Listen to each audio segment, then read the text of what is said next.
Tia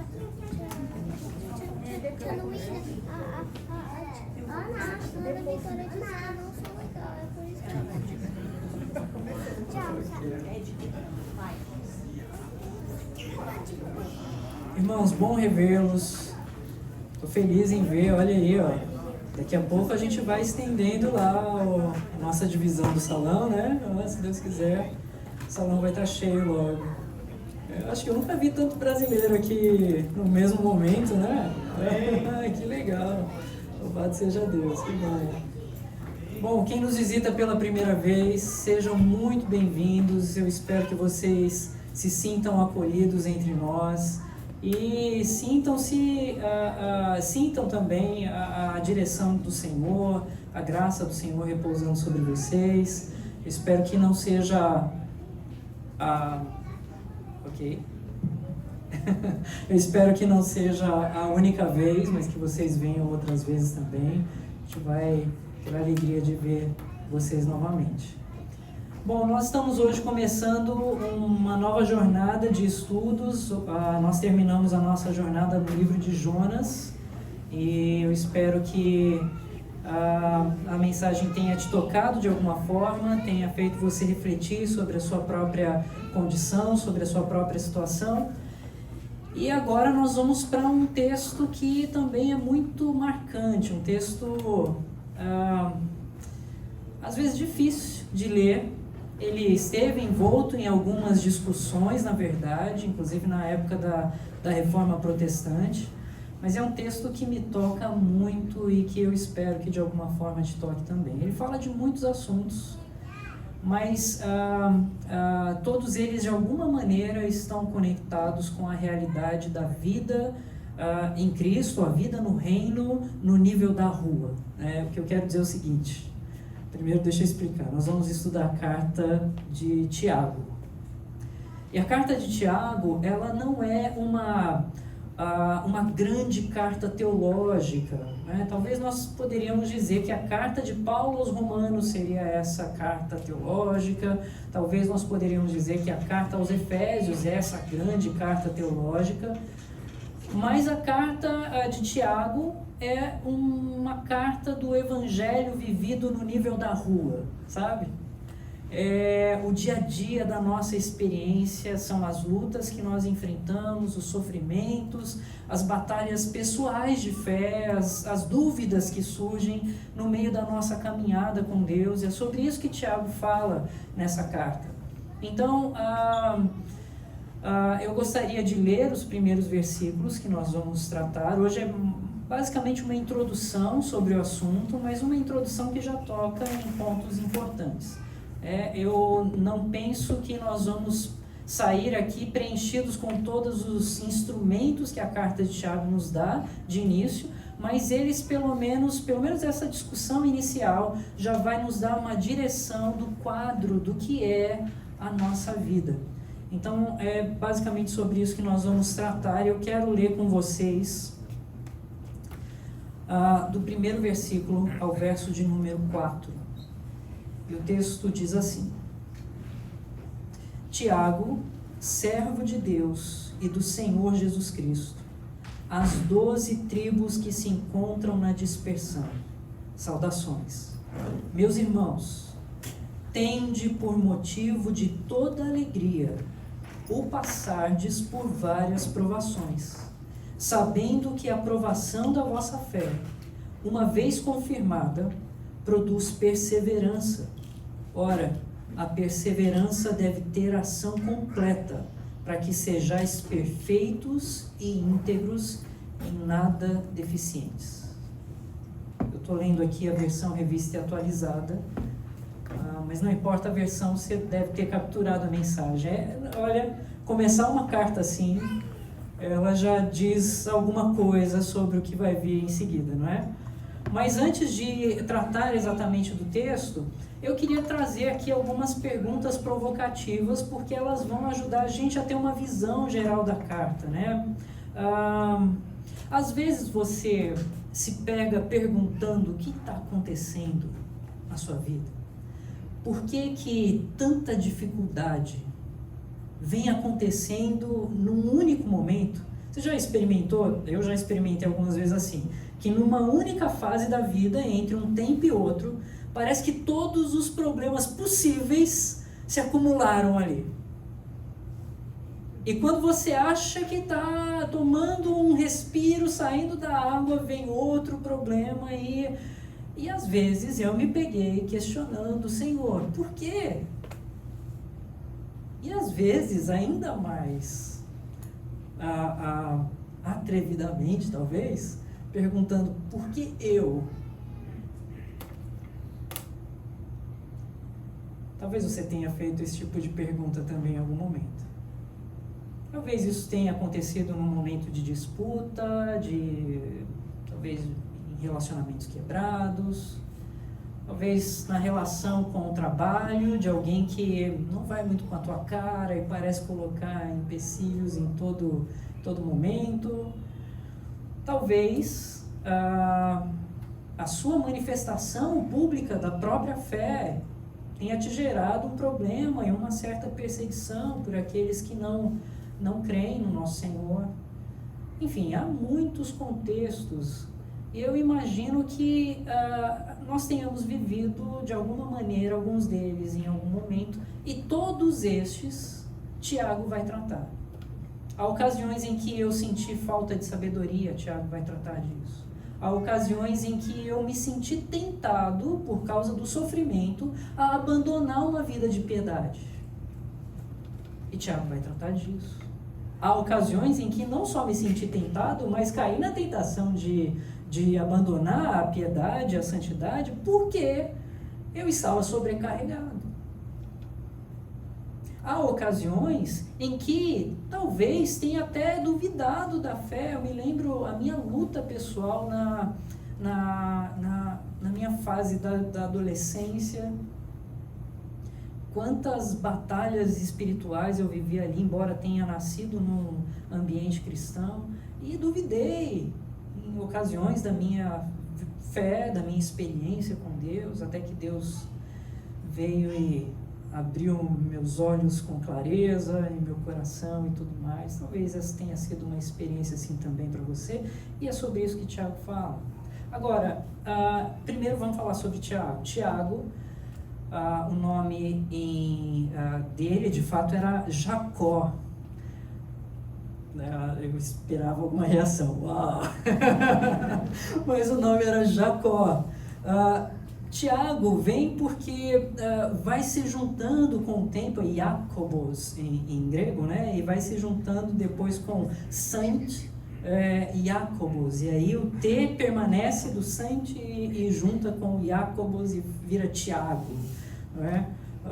Depois o nome vai tomando uma outra forma, Iacomos em latim, que junta com Jacques do francês, e aí vira James, depois em inglês. Então o nome é confuso assim, mas é Jacó. E esse Jacó era irmão de Jesus. Era irmão de Jesus. Eu sei que dentro de algumas tradições cristãs isso parece chocante, mas a Bíblia fala que Jesus tinha, sim, irmãos. Eu não vou entrar em polêmicas aqui sobre esse ponto, mas quer ele seja irmão de fato, ou conforme algumas tradições, meio irmão de Jesus, embora eu acredito que tenha sido irmão de fato, ele era alguém que não tinha ainda crido no Senhor Jesus como Salvador, como Messias, até o período da ressurreição de Cristo, até o momento em que Jesus ressuscita e aparece, então, diante do povo. Vocês lembram em alguns trechos do Evangelho que a família de Jesus, às vezes, ficava de fora lá, dizendo, olha, chama ele para fora, ele deve estar fora de si. Lembra? Alguns trechos no Evangelho assim, Jesus fala, olha, o profeta não tem honra na sua própria casa, né? Falando da sua região, mas também da sua família de alguma forma. E a família teve, em algum momento, aquela dúvida. E agora nós temos alguém que viveu a vida na presença de Jesus. Ele acompanhou o crescimento, viu Jesus jovem, o irmão mais velho ali e tal, e ele é capaz de começar a sua carta dizendo assim, Tiago, servo de Deus e do Senhor Jesus, o Cristo. Isso já é um grande testemunho, não é? É alguém que viu o Senhor Jesus em todos os momentos, e muitos momentos que não foram registrados no Evangelho. Ele viu trechos da vida que a gente só fica imaginando, e ele presenciou, viveu, experimentou. E nessa experiência toda, e vendo todo o contexto, e vendo toda a história, ele é capaz de dizer: eu sou servo deste Senhor, que é Jesus, o Cristo, o Messias. Então isso já começa como um grande testemunho de fé, e um grande testemunho sobre quem é Jesus. Imagina o próprio irmão. Você sabe, se você tem irmão, seu irmão facilmente consegue levantar alguns pontos negativos sobre você, não é? Assim como você também consegue levantar alguns sobre seu irmão. Não é verdade? Um monte. Às vezes um monte. Mas Tiago, ele é capaz de olhar para o quadro todo e dizer: eu sou servo deste que é o Senhor, e ele é o Cristo, ele é Jesus. Tiago, ele se torna em algum momento um líder na igreja de Jerusalém, e um líder muito importante. Afinal, a igreja de Jerusalém é o centro ali do grande movimento, né? O começo do Evangelho. Jesus, quando dá a grande comissão aos discípulos, ele diz: olha, comecem por Jerusalém, pela Judéia, Samaria e até os confins do mundo. Então, a igreja de Jerusalém é a igreja inicial, e essa igreja, ela é então pastoreada por Tiago. No entanto, naquele momento da história, eles estavam vivendo uma terrível perseguição. Uma perseguição que já tinha sido, inclusive, profetizada por Cristo. Os outros apóstolos tinham falado sobre o que viria a acontecer nos próximos anos, e eles estavam no meio daquele acontecimento. O que aconteceu foi que, pela perseguição dos líderes religiosos judaicos e a perseguição do Império Romano também, os cristãos, eles foram obrigados a fugir para vários lugares. Então ele escreve uma carta de Jerusalém aos irmãos da dispersão, ou seja, irmãos que estão dispersos por causa da perseguição. Eles são dispersos porque eles estavam em perigo de vida. E eles vão para todo lugar, e as cópias então dessa carta eram intencionadas a chegar nas mãos desses irmãos. É para eles que Tiago inicialmente escreve essa carta. Então pegaram, a gente tem esse contexto geral. É alguém que viveu essa experiência pessoal com Cristo, viu Cristo agir no dia a dia. Ele viu Cristo viver a vida no reino, no nível da rua, como eu falei. E agora ele escreve uma carta sobre viver o Evangelho no nível da rua. Então esse é Tiago. E ele escreve essa carta para irmãos que estão falando ou vivendo uma situação de sofrimento. Bom, a primeira coisa que eu quero destacar aqui é que o texto, ele fala sobre a realidade do sofrimento. São 3 pontos principais aqui. O primeiro deles é esse: a realidade do sofrimento. O texto diz: Tiago, servo de Deus e do Senhor Jesus Cristo, às 12 tribos que se encontram na dispersão, saudações. Meus irmãos, tende por motivo de toda alegria o passardes por várias provações. Talvez na sua versão diga assim: tende por motivo de toda alegria quando passarem por várias provações. Eu gostaria que o texto dissesse outra coisa. Pelo menos um se. Se passares por tribulações, não é? Se houvesse um se aí, daria ainda um equilíbrio para a coisa. Pode acontecer ou não. Mas quando o texto diz: tende por motivo de toda alegria quando ou o passardes por várias provações, o que Tiago diz é que, olha, na vida cristã, você vai passar por provações. Eu não queria começar te dando uma notícia, Mas essa é a realidade.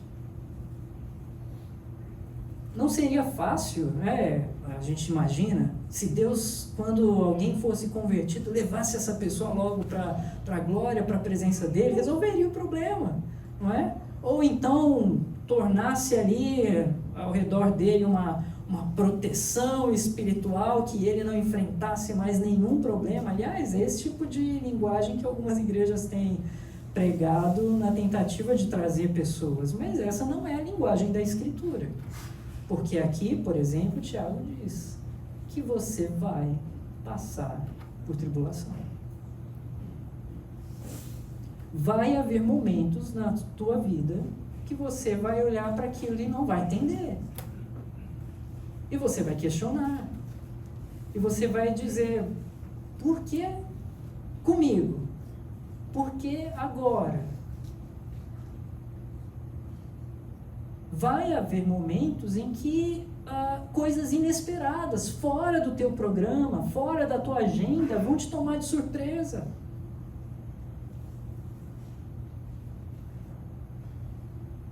Mas isso não é uma falha no plano de Deus.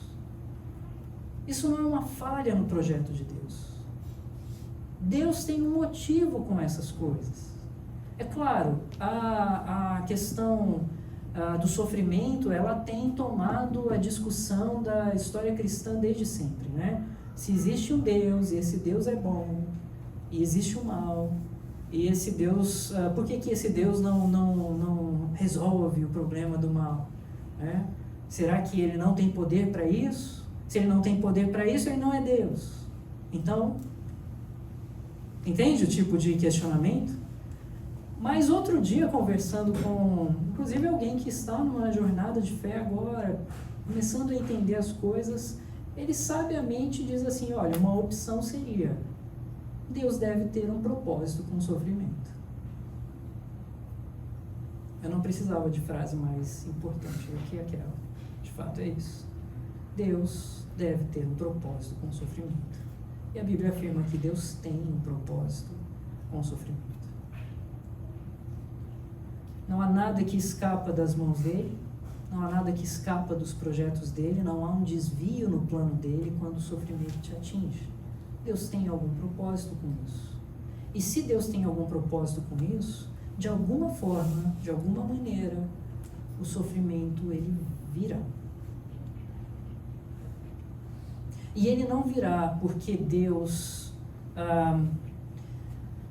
tem prazer no teu sofrimento. Ele não virá porque Deus está brincando com a tua vida. Mas ele virá porque Deus tem um amor particular em tratar áreas do seu coração que seriam tratadas somente se você vivesse aquele tipo de sofrimento.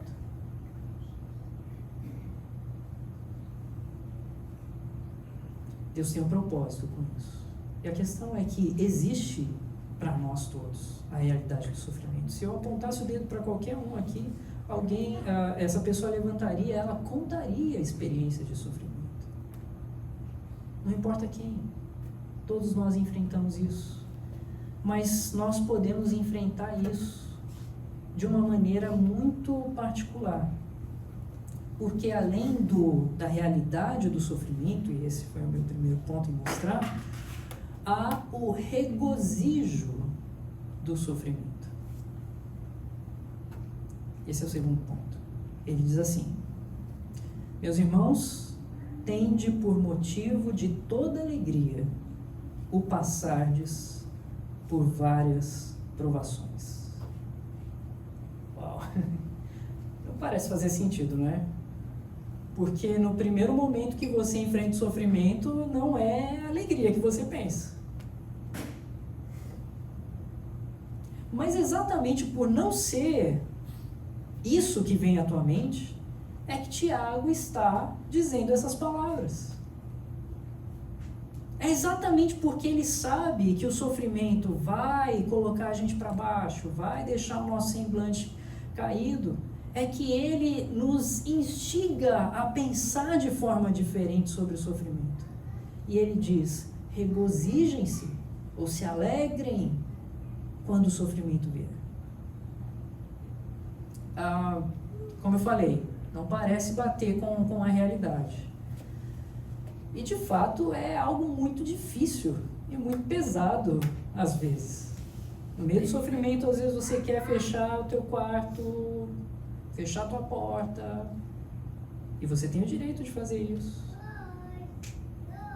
No meio do sofrimento você não quer, sabe, muito estar no meio de um grupo, participar aí nos encontros de sexta-feira, não é? Às vezes você vai perdendo aquela alegria de ir até vir ao culto, adorar o Senhor, porque você vai se tornando tão tomado pelo problema, que o problema vai tocando todas as áreas da sua vida e a forma como você enxerga o mundo. Você começa a interpretar o seu mundo baseado no problema. De alguma forma, eu diria que nós vamos problematizando o nosso problema. A gente vai se alimentando do problema. E aquilo vai derrubando. Vai fazendo com que a gente perca a energia, perca a alegria, e a gente começa a olhar para as pessoas, para as situações, pela perspectiva do problema. Não é assim que geralmente acontece? Bom, é assim que acontece comigo. E pelo que eu tenho conversado com algumas pessoas, parece que essa é a experiência dos outros também. Mas Tiago nos provoca aqui a pensar diferente sobre o sofrimento. E ele nos provoca a pensar diferente porque ele crê num Deus que não está longe do sofrimento. Ele usa a expressão provações. Tende por motivo de toda alegria o passardes por várias provações. Essa palavra, provações, ela vem do contexto da metalurgia, né? do trabalhar-se com o mineral. A purificação da pedra bruta. Né? Quando se escava e encontra, então, aquele minério, né, importante, aquela pedra, não se espera que aquilo seja vendido da forma como é, né? Você não vai ver uma mulher com um colar de uma pedra bruta andando na rua, né? Pelo menos eu nunca vi, né? Nem ninguém vai usar uma pedra bruta no anel, não é? Existe um trabalho com aquilo. E o trabalho é o trabalho de purificação. Aquela pedra, ela precisa passar pelo fogo. Ela precisa ser esquentada de tal forma que as impurezas dela saiam. E então ela é capaz de manifestar a sua real beleza e a sua real força. Veja, o calor vem para tirar as impurezas, para então manifestar a sua real beleza e a sua real força. Quando Tiago usa, portanto, essa expressão, já está embutido no que ele está dizendo, para quem entende o que ele fala aqui, que olha, tenha, por motivo de toda alegria, o passardes por várias provações, porque no meio dessa provação, Deus tem um propósito com isso. E o propósito que Deus tem é te purificar. E aí, nós chegamos no nosso terceiro ponto, que é a razão do sofrimento. A razão do sofrimento. Deus não está brincando contigo. Deus não brinca com a vida dos seus filhos. Deus tem um propósito particular. E o propósito particular é que, de alguma forma, você manifeste a beleza e a glória da vida com Deus, à medida que você é purificado das impurezas que estão aí. Agora, se isso acontece na sua vida, entenda e se humilhe nesse sentido, de forma sincera. Ora, se essas coisas acontecem é porque precisam acontecer. Se precisam acontecer é porque eu tenho impurezas.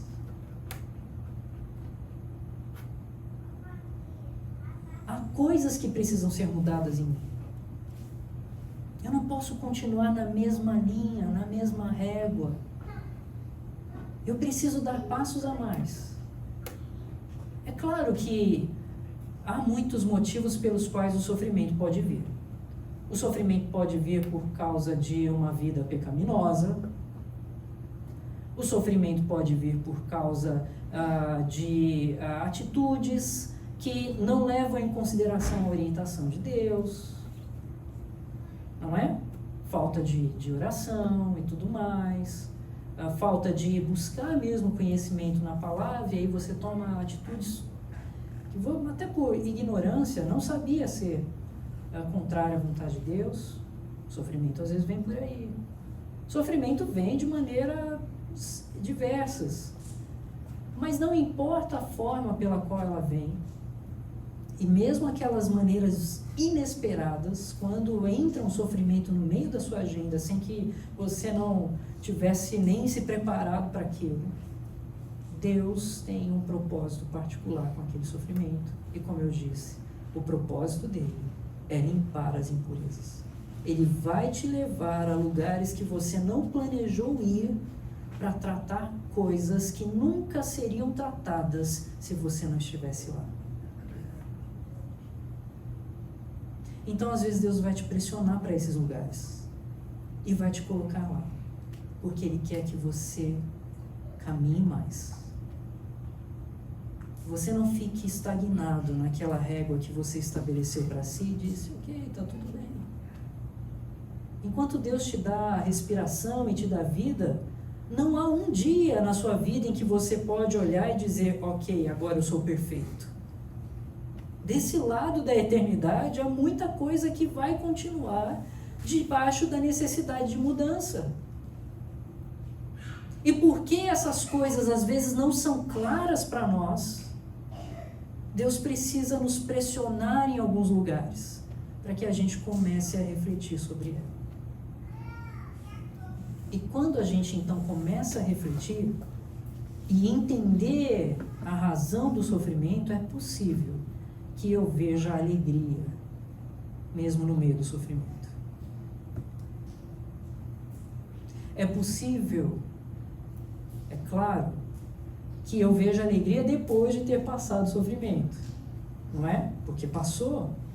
E você começa a olhar para trás, você vê das coisas que aconteceram e como você cresceu e como foi, de alguma forma, bom aquele mal que aconteceu. Ele teve alguns benefícios.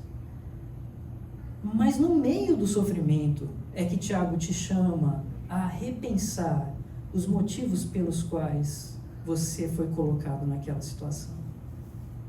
E a razão é que existe um Deus que te ama, que quer o teu bem, e que no meio do seu sofrimento Ele purifica o teu coração, a tua alma, para que você se torne melhor, maior, e revele a beleza e a força que você pode revelar sendo um filho de Deus. Então há muito que Deus faz conosco no meio do sofrimento. Eu lembro aqui dos nossos irmãos no passado que chegavam a cantar enquanto presos. E eles não cantavam com a expectativa de que seriam libertos. Eles cantavam em louvor a Deus porque estavam presos. Eles tinham a convicção de que aquele sofrimento era um reflexo da fidelidade deles para com Deus. Você sabia que os cristãos no primeiro século, que foram brutalmente assassinados pela grande perseguição, quando eles eram levados para serem mortos em público, muitos deles estavam ali louvando a Deus com regozijo, porque no coração deles, e essa era a cultura que eles tinham, eles foram honrados por Deus, a tal ponto de estarem no mesmo nível dos profetas e dos apóstolos que sofreram o mesmo tipo de morte. Então era uma honra para eles estar naquela situação. Parece bem diferente o nível de cristianismo que a gente tem nos dias de hoje, não é? A gente parece muito mais, olha, gente, eu quero dizer assim, de forma generalizada, tá? Não estou apontando para ninguém em particular, mas a nossa geração de cristãos parece crianças birrentas, né? Que fica medindo o amor de Deus baseado no que Deus me dá ou que Ele deixa de me dar. Então eu quero, e se o Senhor não me dá é porque Ele não me ama. Não é assim? Enquanto isso, a gente tem um comparativo com aqueles cristãos que, no meio do mais terrível e brutal sofrimento, eles se alegravam e louvavam a Deus pela honra de sofrer em nome de Cristo. Então, se você tem dúvida se nos falta passos, provas, purificações, eu diria, olha, nossa geração precisa bastante. A gente precisa ainda caminhar muito. E talvez, por causa disso, nós precisamos de alguns sofrimentos da graça de Deus. Lembra o que eu falei da última semana? Nós queremos a graça do livramento, nós queremos a graça da libertação, nós queremos a graça da paz, mas às vezes a graça nos vem de forma desconfortável. Eu tenho chamado isso da desconfortável graça. Deus nos coloca no desconforto, Deus nos coloca nas provações, para que pela sua graça Ele nos mude e nos molde e nos faça mais parecidos com seu Filho Jesus. Essa é a desconfortável graça. E é tão importante quanto a graça da vitória, a graça da libertação, a graça do consolo. Todas elas vêm do Senhor, inclusive a desconfortável graça dos problemas e do sofrimento. Então, se a gente celebra essas graças, a graça desconfortável também deve ser celebrada. Deve fazer parte da nossa adoração. Agora, nessa razão do sofrimento, ele diz algumas coisas aqui. Primeiro ele diz, sabendo que a provação da vossa fé, uma vez confirmada, produz perseverança. Então, debaixo da razão do sofrimento, a gente pode entender que Deus está provando a sua fé. Essa é uma coisa importante. Deus está provando a sua fé. Ele está provando a sua fé para te colocar mesmo numa reflexão pessoal, num olhar interno, num olhar para dentro. Porque geralmente a gente costuma colocar a culpa nos de fora. A gente olha para a situação ao nosso redor, mas eu fiz isso por causa disso. Mas eu falei aquilo porque tal pessoa disse isso. Mas eu respondi nesse tom porque a pessoa falou nesse tom. Entende? A gente tem essa síndrome de Adão e Eva, que são nossos pais, e que fizeram exatamente isso. E a gente continua fazendo isso. Sempre a culpa está fora de mim, sempre o problema está fora de mim, sempre as questões que me fazem fazer essas coisas que não são tão agradáveis estão fora de mim. E a Bíblia faz o inverso com a gente, nos levando a uma reflexão sempre interna, sempre pessoal, sempre para olhar para nós mesmos. Antes de tirar o cisco do olho do outro, não diz o nosso Senhor Jesus? Olhe, porque talvez tenha uma trave no teu. E quantos outros textos eu podia lembrar da Escritura que faz com que a gente reflita sobre a nossa própria condição? E o chamado pessoal de Deus é, no meio de tudo, a gente refletir sobre a nossa situação, sobre a nossa fé, sobre como nós agimos com a nossa fé, como colocamos ela em prática no meio das coisas pequenas e das coisas grandes. Seja numa luta sobre quem vai mexer no controle da TV, ou seja numa grande confusão envolvendo a família toda. Não importa, nas pequenas coisas ou nas grandes coisas, a fé precisa se manifestar, mas ela vai se manifestar quando houver uma real reflexão sobre essa fé, quando ela é provada, a então colocar-se em ação. Como você age no meio das suas situações difíceis?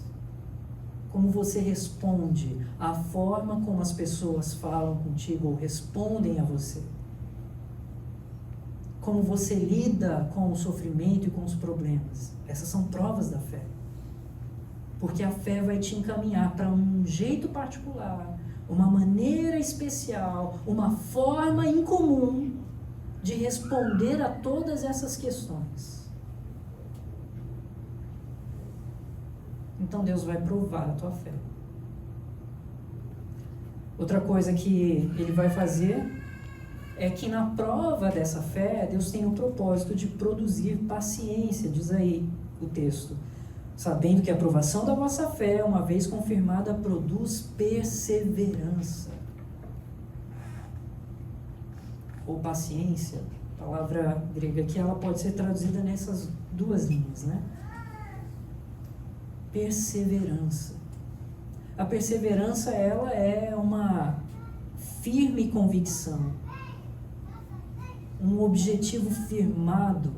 Essa palavra era usada para se referir ao exército, o soldado que caminhava no meio da batalha sem voltar para trás, porque ele tinha um objetivo naquela batalha. Ainda que colocasse a sua vida em risco, ele tinha o objetivo de caminhar até o fim. E Deus, no meio do sofrimento, Ele quer produzir uma perseverança. E que tipo de perseverança? É a tua jornada no reino mesmo. É a tua jornada como um soldado, um servo de Cristo Jesus. Essa jornada te coloca objetivos, essa jornada te coloca propósitos, essa jornada te coloca novos sonhos que não foram criados pela sua imaginação, mas projetos que vêm do próprio Senhor para a tua vida. E então você, porque tem a fé provada, você vira os seus olhos, você atenta para esse alvo e você persevera nesse alvo.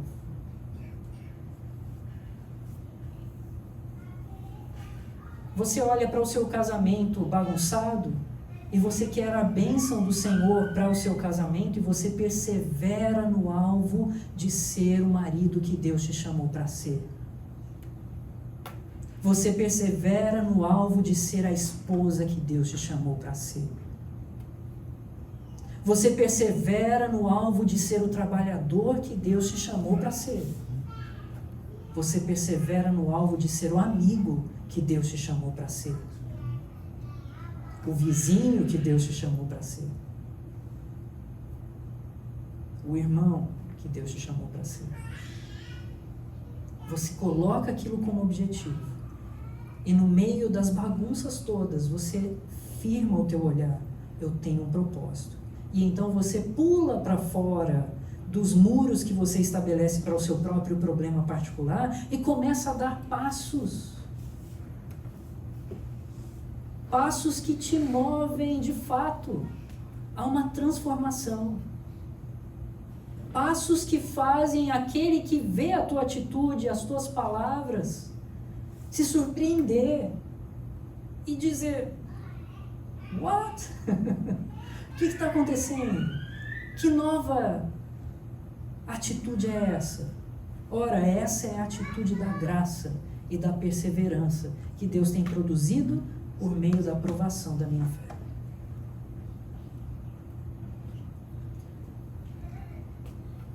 Bom, Tiago não termina aí nesses versos, porque ele diz que é produzido maturidade, porque diz assim: ora, a perseverança deve ter ação completa, para que sejais perfeitos e íntegros, em nada deficientes. Então ela te leva para a maturidade. O que eu quero dizer aqui é que Deus, na sua graça e na sua bondade, Ele não vai te abandonar. Ele não vai virar as costas para você até que você seja transformado. Até que tudo que precisa ser mudado em você seja mudado. Até que cada cantinho escuro do teu coração seja tocado pela luz da graça do Senhor. Ele não vai virar as costas para você até que isso aconteça, porque Ele quer te ver maduro na fé. Ele quer te ver desfrutando da alegria da maturidade. Lembra quando Jesus disse: Pai, eu quero que eles desfrutem do gozo que eu tenho contigo, da alegria que eu tenho contigo. E uma alegria que vem em cumprir os seus mandamentos.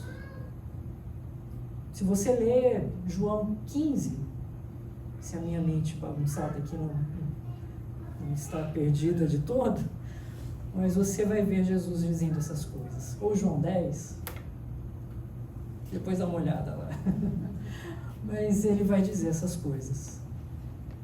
Porque ele queria que os discípulos desfrutassem da alegria de viver a experiência da obediência e de desfrutar da presença do Pai. E o Senhor quer que essa alegria venha sobre você. E Tiago escreve para estes irmãos que estão debaixo de um sofrimento que eu posso te garantir, provavelmente 10 vezes maior do que o seu.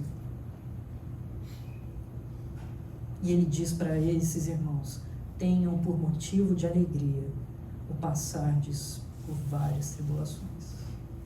No entanto, quando ele fala várias tribulações, ele abre o leque para você colocar o seu sofrimento também. Mas esse aqui serve, esse é tão pequeno, mas serve. Esse seria como uma unha encravada. Mas serve, Senhor, é um sofrimento para mim. Sim, ele serve. Ele serve. Ele serve para Deus trabalhar contigo. Ele serve para Deus te amadurecer. Ele serve para Deus te ensinar perseverança. Ele serve para Deus te transformar e te trazer a alegria de ser parecido com seu Filho amado, Jesus. Bom, eu falei, esse é o Evangelho no nível da rua. Muita coisa que a gente vai aprender aqui na carta de Tiago. Essa é uma introdução a essa carta. Mas eu acho que é uma introdução que dá, pelo menos, alguma visão, não é?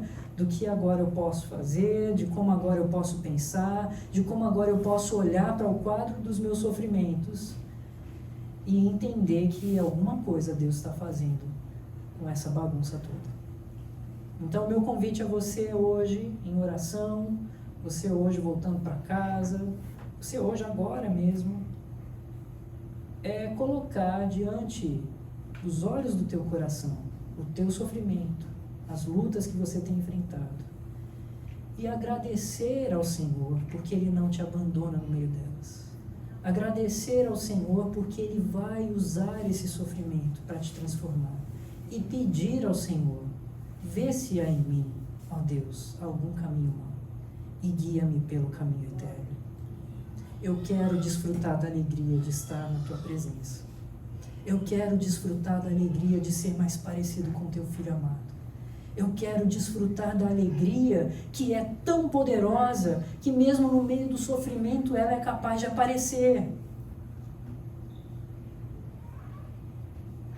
Mas eu sei, Senhor, que essa alegria virá à medida que eu entender que o Senhor está provando o meu coração.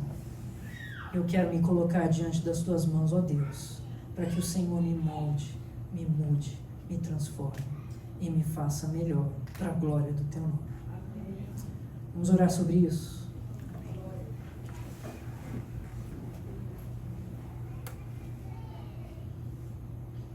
Ó Deus, Teus caminhos são misteriosos, Pai. Às vezes não entendemos o que o Senhor tem feito, não temos a visão que o Senhor tem das coisas. Às vezes, ó Deus, não queremos entender porque queremos outras coisas. Mas o Senhor, como um Pai amoroso, um Pai bondoso, vai movendo o nosso coração e vai nos colocando desafios e provas para que algo seja mudado em nós. E hoje, Pai, diante dos problemas que nós temos, diante das provas que temos enfrentado e diante daquelas que ainda nós enfrentaremos, ó Deus, queremos nos colocar na Tua presença e pedir, Senhor, molde-nos conforme a Tua vontade. Se for necessário que haja fogo em nossa vida, se for necessário que as coisas aqueçam para isso, ó Deus, que o Senhor faça a Tua vontade. Mas não nos permita, ó Pai, estarmos longe da alegria de viver na Tua presença. Ajuda-nos, ó Pai, para que vivamos na Tua presença e desfrutemos da alegria dela, ó Pai, mesmo em meio ao sofrimento. Dá-nos uma fé renovada, uma fé que é poderosa, Pai. Assim como aquele servo Teu chegou ao Senhor Jesus dizendo, eu creio, mas ajuda-me na minha falta de fé. Talvez todos nós possamos dizer isso. Nós cremos, mas ajuda-nos, Senhor, na nossa falta de fé. Dá-nos, ó Deus, a graça de conhecer, ó Pai, a Tua vontade sobre nossas vidas. Dá-nos, ó Deus, a graça de conhecer, ó Deus, o Teu desejo sobre nossas lutas, ó Pai. O que o Senhor quer mudar em nós? Seria a nossa forma de falar? Seria a nossa forma de pensar? Seria a nossa forma de agir? Ó Deus, dá-nos graça, ó Pai, e transforma-nos. Permita-nos, ó Deus, que durante esses estudos que teremos, nós tenhamos também, ó Pai, da Tua bondosa mão, os instrumentos para vencer, ó Pai, as nossas próprias lutas particulares. Que eles venham, ó Deus, da Tua mão graciosa, do Teu cuidado amoroso. Que eles venham, ó Deus, no poder do Teu Espírito sobre nós. E que eles venham para a glória do nosso Rei, no nome de quem nós oramos agora. Amém. Amém. Nós temos feito aqui alguns momentos de pedidos de oração particular. Eu quero dizer o seguinte, nós escolhemos alguns